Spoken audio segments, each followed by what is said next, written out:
Projeto Nosgor Sonora apresenta Contos Nosgorianos, A Montanha Proibida, de M. Selendorn.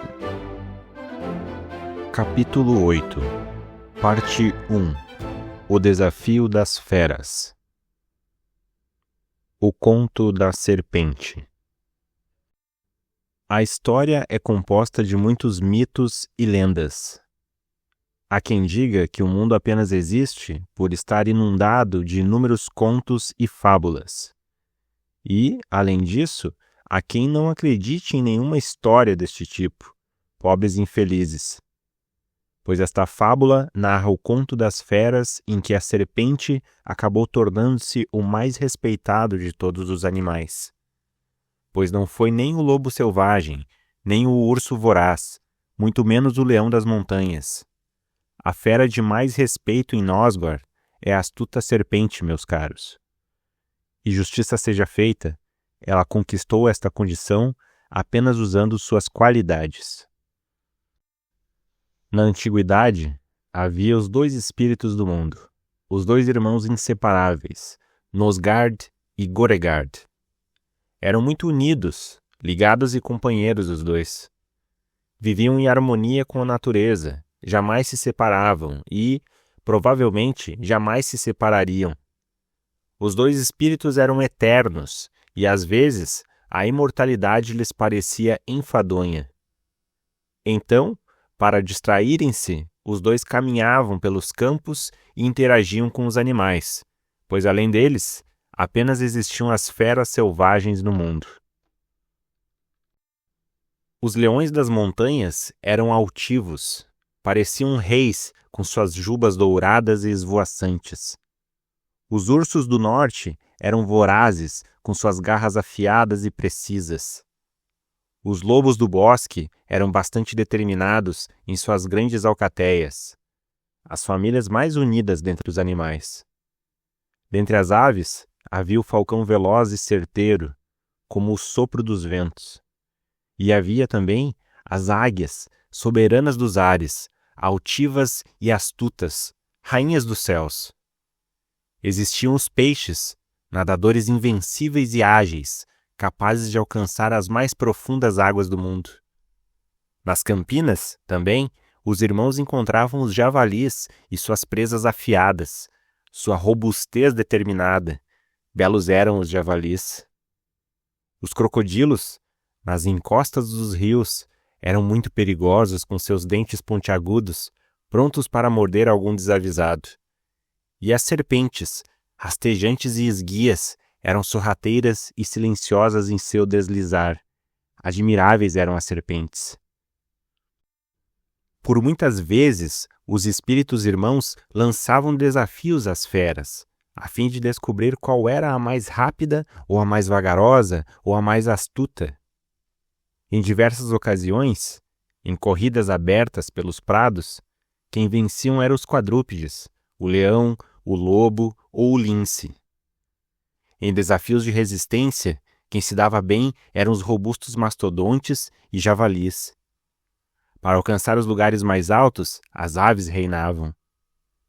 Nas corridas aquáticas, os peixes dominavam, e a serpente jamais havia vencido. Percebendo um certo desânimo da serpente, os irmãos espíritos indagaram-na os motivos de seu pesar. O que há de errado, serpente? Por que está abatida? Olhem para mim, iniciou a serpente. Sou fina, longa, não tenho asas nem pernas. Como poderei vencer algum de seus desafios? Os outros animais zombam de mim. Não consigo ser rápida, pois apenas me rastejo pela terra. Não consigo subir alto, pois apenas me enrolo pelos galhos das árvores. Sou um animal falho, sem chance alguma de vencer. Os gêmeos eram, também, muito sábios, e, para afastar a tristeza da serpente, eles destacaram os pontos fortes dela. Então, Nosgard disse: E tuas presas afiadas e venenosas, serpente? Que outro animal é tão mortal? E Goregard complementou: E sua astúcia instigante? Que outro animal pode ser tão inteligente? Então, Nosgard concluiu. Você pode não ter pernas ou braços, ou asas, mas possui qualidades concernentes apenas a ti. Além disso, você tem a opção de desistir, ou tentar uma vez mais. Use sua investida para voar. Use seu deslizar para correr. Use suas presas para amedrontar. Use suas qualidades para vencer. Os dias se passaram e a serpente muito refletiu sobre as palavras sábias de Nosgard e Goregard. Ela percebeu que os espíritos do mundo estavam corretos. Ela deveria utilizar seus melhores atributos para superar os desafios. E assim foi. Aconteceram outros desafios de Nosgard e Goregard. Houve um, em específico, de velocidade. O leão e o lince não se cansavam de vencer. Eles eram velozes e mortais. Suas caças raramente escapavam. Os animais mais robustos e pesados sempre tentavam, mas nunca conseguiam. A serpente, esguia e escorregadia, era geralmente deixada para trás, na poeira de seus adversários. Naquele dia, naquela corrida, a história foi diferente. A corrida começou e antes mesmo que o mastodonte tivesse tempo para perceber, a serpente enrolou-se em sua perna e subiu em suas costas. Vamos, mastodonte, corra! Minhas presas são mortais, mas lembre-se que sou boa. Corra um pouco mais rápido e eu não usarei minhas presas. O mastodonte, aflito, correu o mais rápido que pôde, até alcançar os líderes, o leão e o lince. E a serpente, rapidamente, deslizou para a cabeça do mastodonte e saltou. Seu salto foi direto e reto, e ela caiu nas costas do lince. O que está fazendo, serpente? Disse o lince, assustado. Isso não está errado? Os espíritos disseram-me para usar minhas qualidades, lince, respondeu a serpente, sagaz. Minhas presas venenosas poderiam lhe ferir, mas não o farei, pois sou boa e você continuará correndo. O lince calou-se perante a fala da serpente e prosseguiu. No final da corrida, a serpente saltou à frente do lince e acabou vencendo o desafio. Ela havia sido a mais rápida dos animais. Nos desafios que se seguiram, a serpente usou da mesma tática. Quando ocorreu o concurso de alcançar o local mais alto, subiu no topo de uma árvore e saltou nas pernas da águia. — O que está fazendo, serpente? Disse a águia, atônita. — Isso não está errado. — Estou apenas usando minhas qualidades, águia. Posso investir e saltar. Posso deslizar e correr. Posso usar minhas presas venenosas e mortais. Mas não o farei, pois sou boa. E antes da águia alcançar o topo da montanha mais alta, a serpente saltou feito um chicote e venceu o desafio, chegando à frente de todos os animais. Os irmãos espíritos propuseram muitos desafios mais, e a serpente passou a vencer. De uma forma ou de outra, ela adquiriu o respeito de todos. Ela passou a utilizar suas qualidades e, em todas as ocasiões, era boa e não usava suas presas. Capítulo 8, Parte 2. O escudo da serpente. Há o urso, o lobo, as aves no céu e a víbora.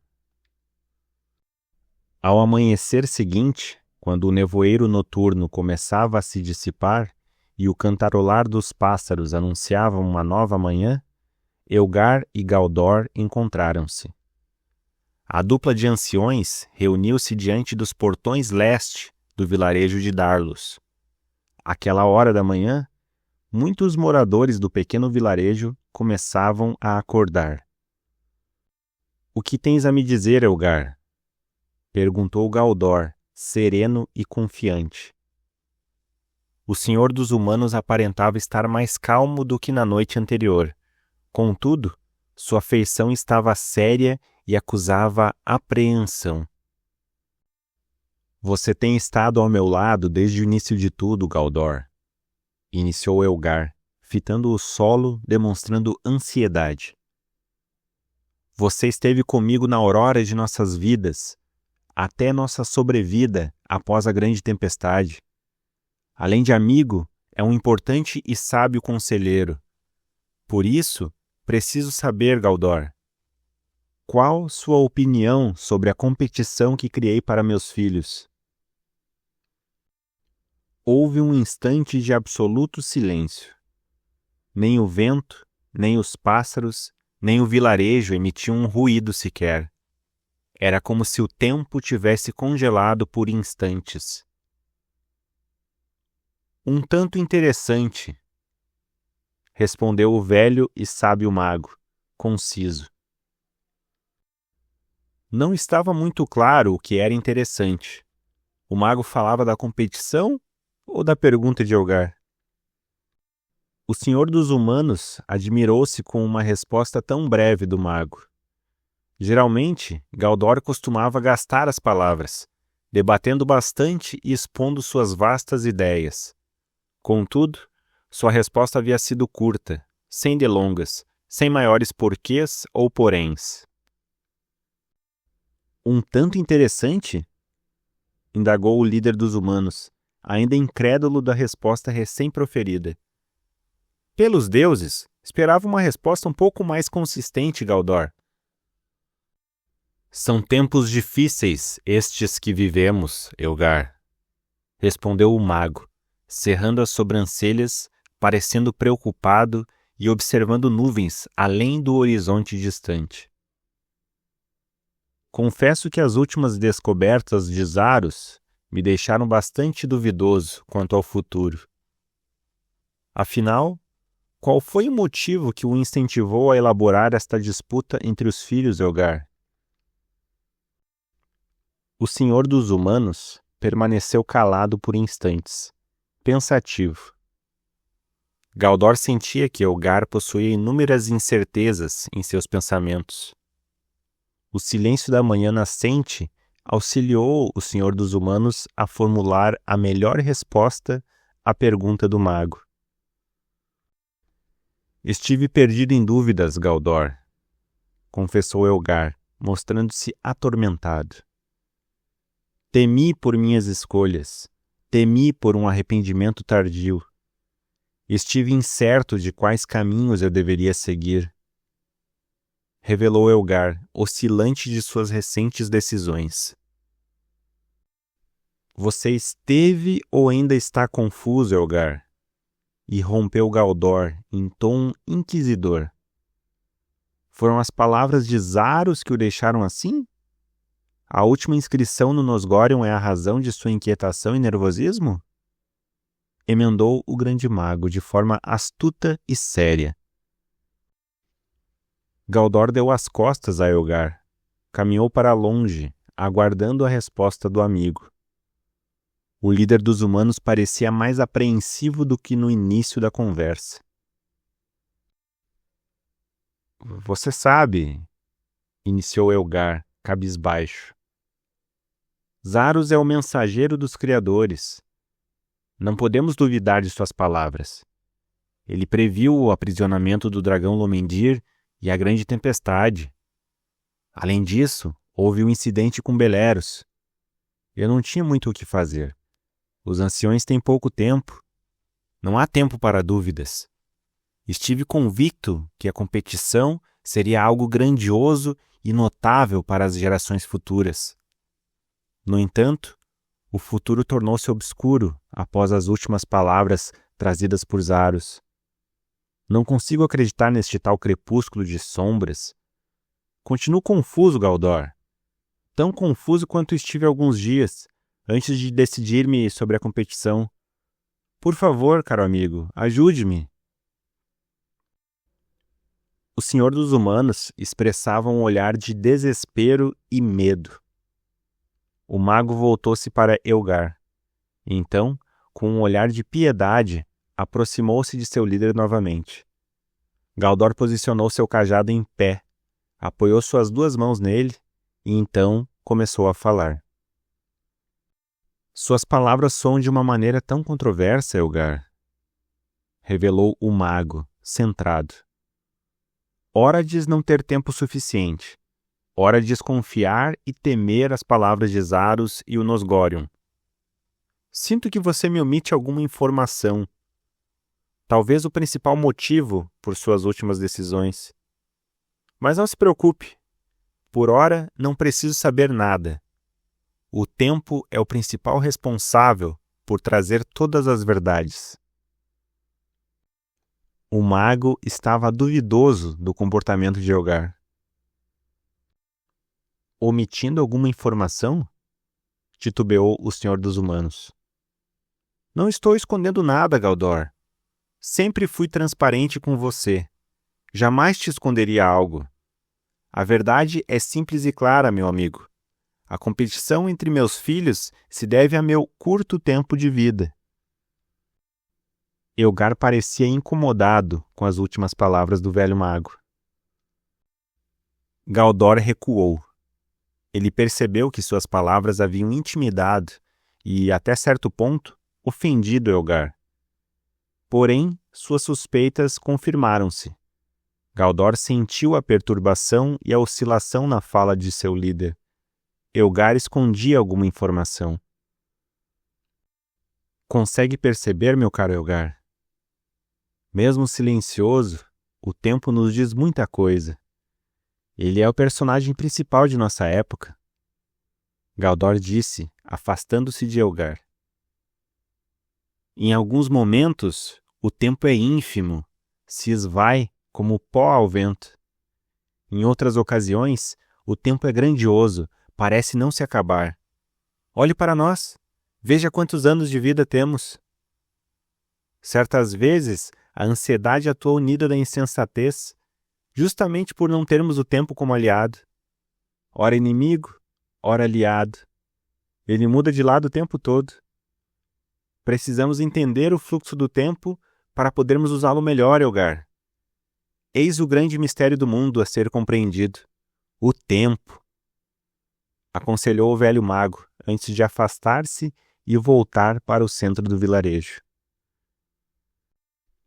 O Senhor dos Humanos permaneceu no local, pensativo sobre as palavras do sábio mago. Seus pensamentos estavam mais nebulosos do que antes, pois ele se sentiu acuado com a desconfiança de Galdor. Porém, como Galdor dissera, Elgar nada poderia antecipar, pois somente o tempo pode responder certas perguntas. O sol da manhã brilhava com mais intensidade. Os habitantes de Darlos começavam a se movimentar. Era quase meio-dia. Elgar, concentrado, dirigiu-se para o centro do vilarejo, onde os espectadores estavam se agrupando para o início da segunda etapa da corrida. As pessoas, ansiosas, concentraram-se no centro do vilarejo, defronte a um belo chafariz feito de pedras. Águas e mais águas jorravam aos montes para todos os lados da pequena fonte. Os competidores, preparados, aguardavam por Ankar, atrasado para a ocasião. Alguns rumores ressonaram dentre os espectadores acerca do atraso de Ankar. Teria ele desistido? Então, quando todos lamentavam pela ausência do primogênito, Ankar apontou no leste, vestindo um manto negro sobre suas vestes brancas. Com sua chegada, a multidão começou a se agitar. O líder dos humanos colocou-se diante de todos e anunciou as alterações para a próxima etapa da segunda tarefa. Inicialmente, para desagrado de Ankar, Elgar invalidou sua vitória na primeira etapa. A magia do primogênito o livrou de uma punição acentuada, mas não teve efeito nas decisões do pai sobre a competição. Os incidentes ocorridos na planície oeste do vilarejo impediram que todos pudessem competir igualmente, sentenciou o Senhor dos Humanos. Elgar considerou injusta a vitória de Ankar, pois, de alguma forma, ele levou vantagem com aquela estranha situação. Outro novo fato sobre a competição seria que, nesta segunda etapa, a corrida teria uma breve pausa. A passagem pelos competidores pelo Templo da Divina Tempestade, ao norte, seria rápida.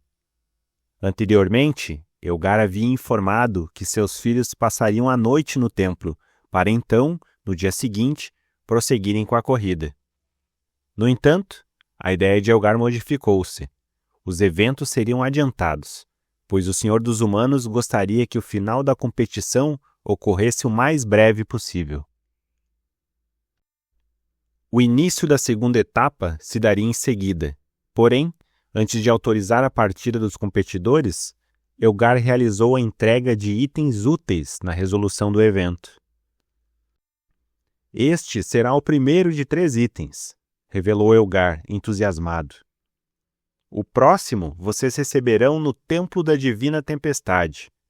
O terceiro e último lhes será entregue na chegada à floresta de Acaran.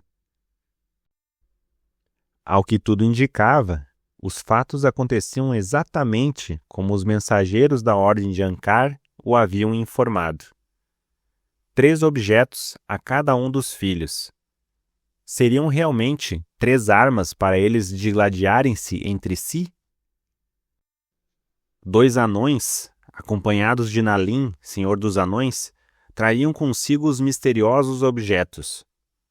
Produzidos nas quentes forjas de Kelkard e trabalhados à mão pelos melhores ferreiros das minas dos anões, os objetos eram reforçados e brilhantes escudos. Além de apresentarem a imponência e resistência, eram bastante belos. Possuíam inscrições na língua dos anões e figuras de animais como adorno em sua superfície. Todos eram feitos do mais resistente metal forjado pelos anões e, inclusive, possuíam, no alfabeto dos anões, inscrições talhadas em sua base, que na língua comum significa protetor de Isoldur. Esta característica era utilizada de forma padrão para todos os escudos ou objetos de proteção fabricada pelos anões, justamente pelo fato de serem muito fiéis ao deus do fogo, Isoldur. As 5 diferentes imagens de animais presentes nos escudos representavam, respectivamente, um lobo, uma águia, um urso, uma serpente e um falcão. De acordo com as crenças do druidismo élfico, cada pessoa possui em seu caráter a essência de diferentes animais. Nevitilion, senhor dos elfos, solicitou aos druidas de seu povo que entrassem em comunhão com a natureza e descobrissem quais animais representavam cada um dos filhos de Elgar. Assim, os escudos forjados pelos anões, para a competição dos humanos, foram os primeiros com influência do druidismo élfico. Nalim, representante dos anões, solicitou que um de seus guardas entregasse os escudos para os competidores. Além das inscrições Protetor de Isoldur, os 5 escudos levavam inscrições únicas cada um. Ao longo da entrega, o Senhor dos Anões traduziria todas as runas para os espectadores. O primeiro a receber o escudo foi Galad. Seu grandioso escudo reluzia aos raios do sol e em sua superfície a figura de um lobo cinzento jazia respeitável. As inscrições do escudo afirmam que seu portador será guiado pela determinação e inteligência do lobo selvagem, anunciou Nalim, antes de seu guarda entregar o protetor nas mãos do filho mais sábio de Elgar. A multidão presente aplaudiu com entusiasmo. Galad ergueu o escudo acima da cabeça como se fosse um troféu. Logo, afastou-se de Nalim e seu guarda, dirigindo-se para o lado de seu pai. Elgar lhe tocou o ombro em sinal de aprovação. Em seguida, Nalim chamou por Egnaron. Ele seria o segundo a receber o escudo. Seu escudo era bastante imponente e possuía a figura de um urso feroz como ornamento. Em seu escudo, Egnaron, as runas dizem força, bravura e grandeza como um impetuoso urso. e o guarda de Nalim passou o escudo a Egnaron. Novamente, a multidão rugiu em aplausos e brados de apoio. Egnaron, timidamente, ergueu um de seus braços e emitiu um sorriso raso, antes de andar até Galad. Bastante condizente este símbolo, irmão, sussurrou Galad a Egnaron, fazendo referência ao apelido animalesco de Grande Urso. Logo, o Senhor dos Anões clamou pelos irmãos gêmeos. Os dois encaminharam-se para diante de Nalim, que apanhou os 2 escudos, um em cada mão, e revelou: Artongil e Artongel, os irmãos gêmeos. As inscrições de seus escudos são bastante parecidas. No seu, Artongil, as runas dizem que as asas de sua grandeza voam como a águia no céu azul. Quanto ao seu, Artongel, sua bravura o dará asas de falcão e o conduzirá por caminhos de luz. Os irmãos receberam os escudos do guarda de Nalim e os sustentaram como prêmios. As pessoas presentes vibraram mais uma vez, empolgadas com os acontecimentos. Por fim, Nalim solicitou a Ankar que se aproximasse. O líder dos anões apanhou o último escudo com a figura de uma serpente em sua superfície e leu a inscrição atentamente. Sua feição alterou-se de dúvida para excitação. Então, mestre Nalim, disse Ankar, curioso, o que está escrito em meu escudo? Seu escudo, Ankar. Nalim pausou sua fala e então prosseguiu, lentamente. Seu escudo diz: tens a astúcia instigante e mortal da velha serpente. A multidão ficou empolvorosa. A serpente era símbolo de astúcia dentre os povos de Nosgor, e era algo que trazia bom agouro sempre. Muitos comentários nasceram entre os espectadores, muitos aplausos ecoaram também. A situação estava favorável para Ankar. Pelo menos, seu escudo carregava sorte. Para quebrar o momento de agitação, Elgar interveio à multidão. Atenção, caros amigos! A próxima etapa começará. Preparem-se, meus filhos. Aprontem seus cavalos. Os 5 filhos dirigiram-se até o local onde os cavalos estavam. A determinação dos competidores estava revitalizada. Seus escudos, presos às costas, os deixaram confiantes e desejosos da vitória. A segunda etapa da corrida, da competição dos humanos, teria seu início. Então, o líder dos humanos bradou com ímpeto aos competidores: que as bênçãos dos 5 recaiam sobre vocês, queridos filhos, disse Elgar, solícito. Que vença o melhor cavaleiro.